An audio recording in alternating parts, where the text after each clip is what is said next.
اپنی بوڑھی ماں کو اپنے کاندھے پر بٹھا رکھا ہے، اپنے پیٹھ پر لادا ہے، اور میں کعبے کا طواف کر رہا ہوں، 7واں چکر ہے، اس کے بعد میں صفا اور مروہ کا چکر بھی لگاؤں گا، سعی بھی کروں گا۔ امیر المومنین، میری ماں لیٹرین کرتی ہے، اس کی گندگی کو میں صاف کرتا ہوں، میری ماں ہاتھوں سے کوڑی ہے، میں اپنے ہاتھ سے کھانا بنا کر اپنی ماں کو کھلاتا ہوں، اس کے منہ میں دانت نہیں ہے، میں اپنے منہ میں روٹی کو چباتا ہوں، نرم کر کے میں اپنی ماں کے منہ میں ڈال دیتا ہوں، میں اپنی ماں کے کپڑے دھلتا ہوں، اپنے ماں کا پیشاب و پائخانہ صاف کرتا ہوں۔ امیر المومنین، کیا ابھی بھی میں نے اپنی ماں کا حق ادا نہیں کیا؟ کیا اب بھی مجھ سے باز پرس ہوگی؟ کیا ابھی بھی میں نے اپنی ماں کا حق ادا نہیں کیا؟ حضرت عمر فرماتے ہیں، آئے میرے دوست، میں کیسے بتاؤں؟ اس نے کہا، امیر المومنین سچ بتائیے، کیا ابھی بھی میں نے اپنی ماں کا حق ادا نہیں کیا؟ حضرت عمر کہتے ہیں نہیں۔ کہا، امیر المومنین کتنا حق ادا کروں، کتنی خدمت کروں تب جا کر حق ادا ہوگا؟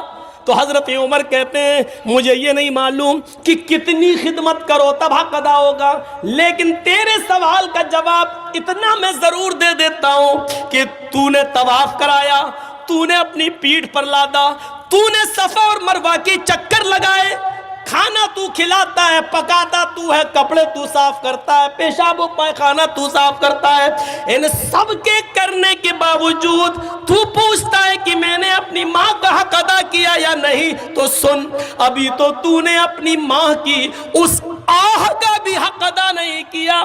جب تو اپنے ماں کے پیٹ سے پیدا ہو رہا تھا، جب تجھے تیری ماں جن رہی تھی، ڈلیوری کے وقت جب تیری ماں تجھے جن رہی تھی، پیدا کر رہی تھی، درد کی وجہ سے تجھے پیدا کرتے وقت جو درد عورت کو جو بچے کی پیدائش کے وقت درد ہوتا ہے، اس درد کے موقع پر تیری ماں کی منہ سے جو پہلی آواز نکلی، آہ، ابھی تو نے اپنی ماں کی اس پہلی آہ کا بھی حق ادا نہیں کیا، اس کی پوری زندگی کا حق ادا کرنا تو بہت دور کی بات ہے۔ اس واقعے سے اندازہ لگا سکتی ہے آج کی نوجوان نسل اپنی ماں کی وہ کتنی خدمت کر رہی ہے، اور تم اپنی ماں کو اس وقت چھوڑ دیتے ہو اپنی بیوی کے کہنے پر جب اس وقت اس کو تمہاری سب سے زیادہ سخت ضرورت ہوتی ہے۔ تصور کریں آپ، ایک صحابی اللہ کے نبی کے پاس آتے ہیں، کہتے ہیں، اللہ کے نبی، ہجرت کے لیے لوگ جا رہے ہیں اور جہاد کے لیے بھی لوگ نکلنا چاہتے ہیں، میں بھی جہاد کے لیے نکلنا چاہتا ہوں، اے اللہ کے نبی، کیا مجھے جہاد کے لیے جانے کی اجازت ہے؟ اللہ کے رسول پوچھتے، احی والداک، کیا تمہاری ماں اور باپ زندہ ہیں یا ان دونوں میں سے کوئی ایک زندہ ہے؟ اس نے کہا ہاں۔ آپ نے فرمایا، تب تم جہاد کے لیے نہیں جا سکتے۔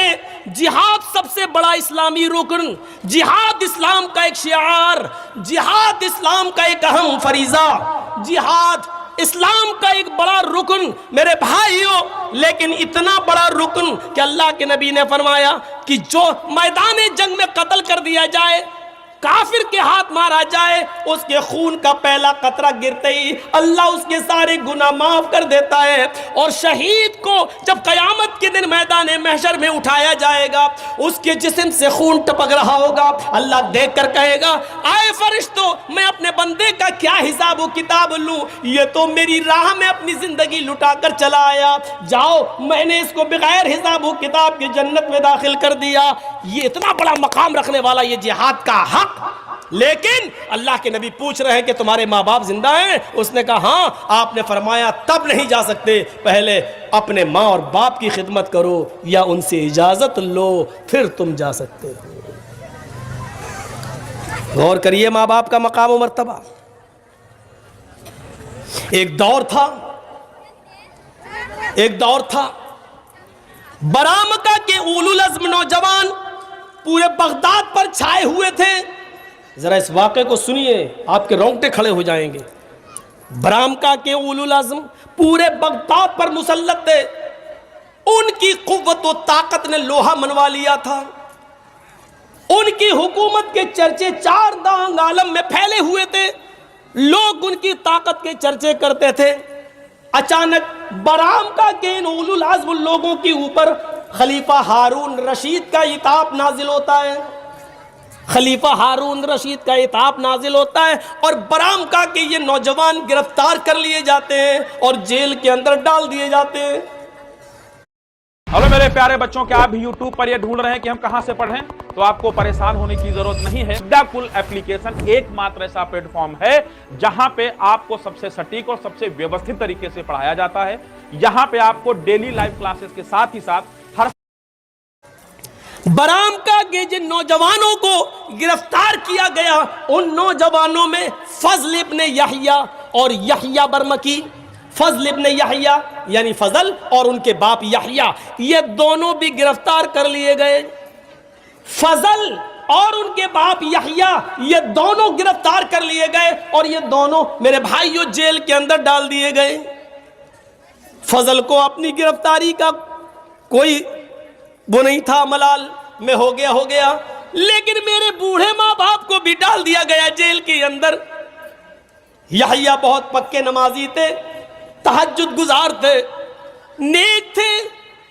فضل ابن یحییٰ نے اپنے باپ کی حالت دیکھی، یا اللہ جیل کے اندر تو گرم پانی کا انتظام نہیں ہے، اور ٹھنڈ کی ان راتوں میں صبح میرے باپ اٹھیں گے تو ان کو ٹھنڈے پانی سے وضو بنانا پڑے گا۔ تو جانتے ہو فضل ابن یحییٰ نے کیا کیا؟ رات میں ایک تانبے کی لوٹی کے اندر، اس زمانے میں تانبے کا لوٹا دے دیا گیا سب کو، ایک تانبے کا لوٹا لیا اور تانبے کے لوٹے میں اپنے پینے کے لیے پانی بھر لیتے تھے کہ جب پیوں پیاس لگے گی تو پیوں گا۔ لیکن فضل کا حال یہ تھا کہ وہ رات میں پانی پیتے نہیں تھے، بلکہ رات بھر اس پانی کو کمبل اٹھا کر، گرم چادر اٹھا کر اس تانبے کے لوٹے کو اپنے پیٹ سے چپکا لیتے تھے کہ میرے پیٹ کی گرمی سے صبح فجر کی نماز کے وقت تک اس پانی میں تھوڑی سی گرمی آ جائے گی، کچھ تو گرم ہو جائے گا، اور اس گرم پانی کو وہ فجر کی نماز کے وقت اپنے باپ کو دے دیا کرتے تھے، اے ابو جان اس سے وضو بنائیے۔ میرے پیارے ساتھیوں غور کرو، علامہ یافعی نے اس واقعے کو اپنی کتاب میراث الجنان کے اندر نقل کیا ہے۔ آپ اندازہ لگا سکتے ہیں ایسے ایسے نوجوان گزرے جو اپنے باپ کے ٹھنڈے پانی سے وضو کرنے کو بھی یہ سمجھتے تھے کہ میرے باپ کو بخار نہ آ جائے، بیمار نہ ہو جائیں، زکام نہ ہو جائے، تو وہ رات بھر اس تانبے کے لوٹے کو اپنے پیٹ سے چپکائے رہتے تھے تاکہ کچھ تو گرمی آ جائے گی اور میرے باپ کو کچھ تو گرم پانی ملے گا۔ میرے بھائیوں، یہ تھی ماں باپ کی خدمت کرنے کا ایک طریقہ۔ آج ہم ذرا اندازہ لگائیں اور سوچیں کہ ہم اپنے والدین کے ساتھ یہ سلوک کرتے ہیں۔ قرآن نے ماں باپ کے بارے میں یہ حکم نافذ کر دیا، وَقَضَىٰ رَبُّكَ أَلَّا تَعْبُدُوا إِلَّا إِيَّاهُ وَبِالْوَالِدَيْنِ إِحْسَانًا۔ تمہارے رب نے یہ فیصلہ کر دیا ہے، یہ حکم دے دیا ہے، عبادت تو اللہ کے علاوہ کسی کی نہیں ہوگی۔ وَبِالْوَالِدَيْنِ إِحْسَانًا، اور اپنے ماں باپ کے ساتھ احسان کرو، اپنے ماں باپ کے ساتھ اچھا سلوک کرو۔ وَبِالْوَالِدَيْنِ إِحْسَانًا، احسان کے اندر ہر نیکی شامل ہے۔